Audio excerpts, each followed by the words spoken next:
Yeah, Jack Arpey is waving at the camera. Jack. All right, well, we all know the frustration of circling the block here in downtown Binghamton looking for a place to park. Well, it's hard to believe that just 24 hours ago, the pile of charred rubble that you see behind me was home to 15 members of the Binghamton men's lacrosse team. There is one confirmed case of the coronavirus here in Tioga County, and we are live outside the Broome County Board of Elections. I'm here with Republican Elections Commissioner Mark Smith, and we are awaiting a very special delivery. Take a look at this. There's the jolly guy himself right there. Then we have Dasher and Dancer and Prancer and Vixen, Comet and Cupid and Donner and Blitzen.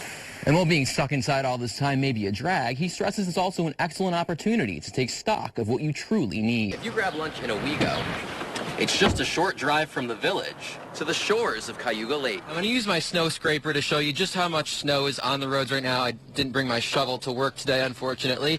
So you can see it's not too much, but it is just enough to make the road super slick out here. If your car is on the way out and you don't know your way around the underside of a hood like me. Well, good evening, and thank you for joining us. I'm Jack Arpey. Today, Governor Cuomo's counsel is backtracking on remarks made yesterday saying that he will give Attorney General Letitia James authority to select a private lawyer to fully investigate sexual harassment allegations lodged by two former aides. There's challenges with Zoom meetings crashing and not being able to access homework assignments and getting backed up on so much work. Jacob Coviello is a freshman at Windsor High School. He says learning from home every other day is a struggle. You just can't do it online when you don't have reliable internet. We can try again in 5 minutes. His mom, Tina, says it's been difficult to watch her son be held back by something that's out of his control. It's something that we didn't expect. It's something that we now have to deal with. A lot of people have to deal with it. And Coviello isn't alone. Pages load slower, so I lose 5 to 10 minutes on a test or a quiz every time I take one. Leading the charge to find a solution is Deputy Town Supervisor Carolyn Price. This is in our southwest corner, and this whole area is a broadband desert. She says she's making headway, securing state and federal funding. A lot of people working together, and also we have a relationship with a private company that is very interested in putting the cable in. Meanwhile, volunteers like Cassie Robinson have gone door to door collecting information to make coverage maps. People have been really great at responding and doing what needs to be done to get all our ducks in a row to keep pushing with the government. Scott Beatty, Assistant Superintendent for Windsor Schools, says the district has also stepped up, providing hotspots to students with no internet, because he says even after the pandemic, the internet will play a crucial role in education. More and more, you're not going home with a textbook. The textbook and the information is waiting for you online. But for now, Jacob Coviello can only look forward to a time when he can sit down, open his laptop, and not have that familiar anxiety. It's very difficult now, but hopefully with the help of all of the volunteers and everyone who's been going door to door, we can make it happen. In the town of Windsor, Jack Arpey, 12 News.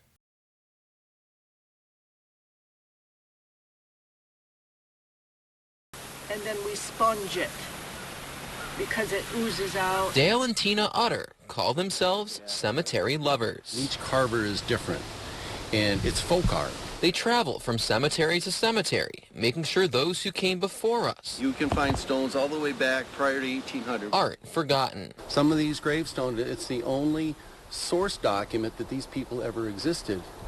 And when that stone is on the ground, it's like they never were. Armed with tools and a bit of curiosity, We'll clear cemeteries, mold them, repair the stones, straighten the stones, straighten monuments. they make sure these historic graveyards in the southern tier and beyond are taken care of. 1, 2, 3 pieces. So we put it together this morning and then mortared in the base. That's typical repair job that we do. Then, using findagrave.com and their own Facebook page, they document the stories of those who were laid to rest there. If Tina's cleaning a stone, she looks at the name and the dates, and she gets very interested. Who was this person? Where did they live? What did they do? Because the Utters say it's them we have to thank for the communities we call home. Well, they were the early settlers to this region, and I always imagine what they went through, you know, the hardships they endured, and we feel that they deserve to be remembered. In the town of Guilford, Jack Arpey, 12 News. Even if you can drive, where are you going to go? to get socialization. The grocery store, they're going to talk to you? No. This is Marcia Keachel. Can I show you one thing first? Yeah. She runs the Newark Valley Historical Society out of an 1869 railroad depot in the center of town. This is the original equipment that was in the tickets office. Right now it's used, except before the COVID, before it was used for Friday night depot nights. Outside there's probably 150, 200 people in chairs out there. There's a band or on the platform. And it's just rocking. Right now, she's planning events to bring back the music. It's important for me to have a project, to say something I'm going to, rather than just say that I'm not doing anything. I've got to have a project. According to a Tioga Tells survey, most people in the county expressed concern for their mental health due to the pandemic. I can't imagine anything more depressing than to be all by yourself. Keachel isn't alone. In northern Tioga County, just about everybody knows everybody else anyway, but the lack of socialization, the lack of being able to meet with people. It's too bad that it has impacted us to this level. 30 miles from Newark Valley is the village of Waverly. The village of Waverly is unique because it sits right on the Pennsylvania border. There's a railroad tracks that runs through, and on one side is New York, and one side is Pennsylvania. Tioga County Legislative Chair Martha Sauerbry says geography has made things tough on the village. They're following the New York State laws. Across the railroad tracks, a mile away, they're following Pennsylvania laws. Linda Vogel is owner of the Valley Flower Shop.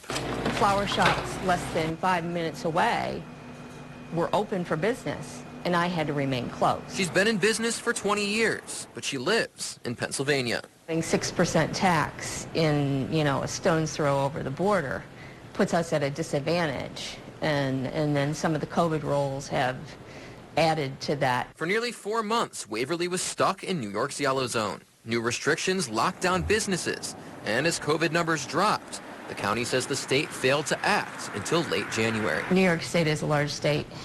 Some areas are forgotten.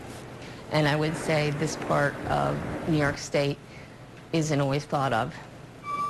Just west of Newark Valley. We have lost 4 volunteers because of their own health issues due to COVID. An already dire situation for the Canada Emergency Squad is being exacerbated by the pandemic. We dropped approximately 130 calls in 2020.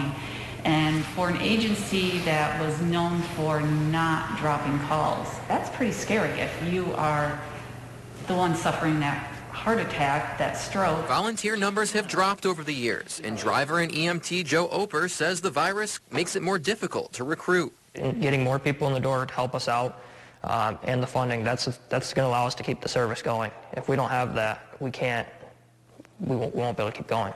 Sauerbry says for the whole county to move forward, everyone needs to get vaccinated. That's the answer to solve our problems, is to get the vaccine out. Maybe our volunteers will jump back in working on ambulance service, fire department, that kind of thing, because we need those people.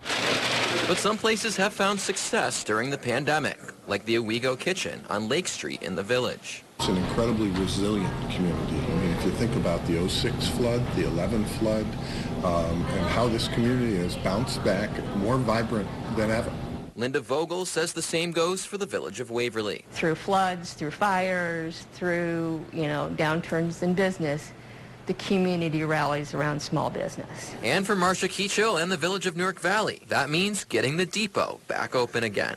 We're going to do something. I'm counting on Governor Cuomo to help us get open. Hardly a day goes by that I'm not in the grocery store and someone doesn't say, hey, please, when can we get there? When can we get there? What's going to be on the menu this year? Who's coming? And it's been a year, and they still are anxious for it.